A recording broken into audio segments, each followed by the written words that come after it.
انا قدام الشقه اهو، وشكل دلوقتي هطرده هو والصناعيه اللي معاه. يلا سلام. السلام عليكم. سلام ورحمه الله وبركاته. خلي الناس دي تلم حاجتها وتطلع بره. ليه كده يا عم محمود بس؟ خلي الناس دي تلم حاجتها وتطلع بره، لان انت راجل مش قد كلامك وبتنصب عليا. انت شكلك مقاول حرامي يا عم ولا ليه يا عم حرامي؟ ليه؟ ما انا شغال في شقتك اهو. النهارده ايه؟ النهارده الحد. وانا كنت متفق معاك على ايه؟ يوم الحد. يا بسم الله. السلام عليكم. عليكم السلام. الشقه دي دوبلكس. الله اكبر. تعجبك يعني؟ حلو تمام. الكلام؟ تمام. دورين. انا عايز اغير الوان الشقه دي. يا باشا شوف انتوا محتاجين اي لون وانا اعمله لك. المدام هتقول لك ايه؟ عايزه اللون ايه هنا، واللون الالوان فوق هتكون ايه؟ عايزه ايه؟ فواتح، عايزه فواتح في الشقه. يعني ايه فواتح؟ يعني لون سن الفيل. سن الفيل. مفيش مشكله يا ست هانم، اللي انت عايزاه انا اعمله لك طالما حلو في الكلام؟ فلوس. ماشي يا عم، ما اللي انت عايزه تشغليش ده. بالك. بس انا طبعا هقعد عند اخويا يومين ثلاثه تمام. عبال ما تخلص الشقه. النهارده يفهم ربنا. النهارده الخميس ان شاء الله. سلم لي الشقه دي يومين. يعني على يوم الحد كده. على يوم الحد الجاي؟ اه.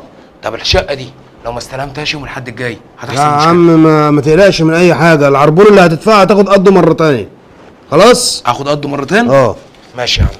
فلوس بتحرك الدنيا. وادي يا عم دول 2000 جنيه. حلو الكلام؟ كده في 3000. يا عم اول ما تخلص شغلك هتاخد 3000 جنيه. مفيش مشكله. خلاص؟ خلاص. هتنزل الرجاله بتاعتك امتى؟ دلوقتي هجيب لك كل حاجه وهيشتغلوا بكره الصبح ان شاء بس الله. يوم الحد لو ما استلمتش منك الشقه اللي اتفقنا عليه تاخده الطاق 2. خلاص. خلاص؟ ماشي شرفت. يلا سلام عليكم. الراجل ده بقى يعجبك. يعني هيطلع الشغل حلو. هو انا مش عارف ان هو هينجز، انا هجيبه بعدين. هو شرط على نفسه. ماشي هينجز. هيطلع الشغل يا بنت حلو. الناس، انت مش قلت له عايز سن الدرفيل؟ اه.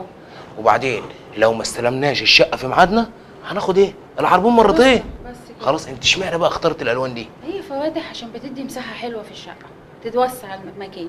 كل ما كانت الالوان فاتحه تدي وسع. خلاص ماشي.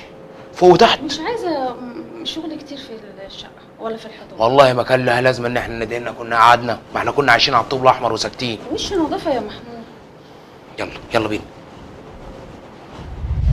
ماشي يا عم محمود. هو انت كده راجل بتنصب عليا، وانت عارف ان انا هبيت انا ومراتي عند اخويا، لا حول. وعيب الكلام ده. والله غصب عننا. العربون بتاعي فوق ال 2000 جنيه اللي انت مطلعهم من لسانك. يلا. طب والشغل ده مين هيحاسبنا وقف عليه؟ يا عم الشغل ده يا عم، انت وهو وقف الشغل.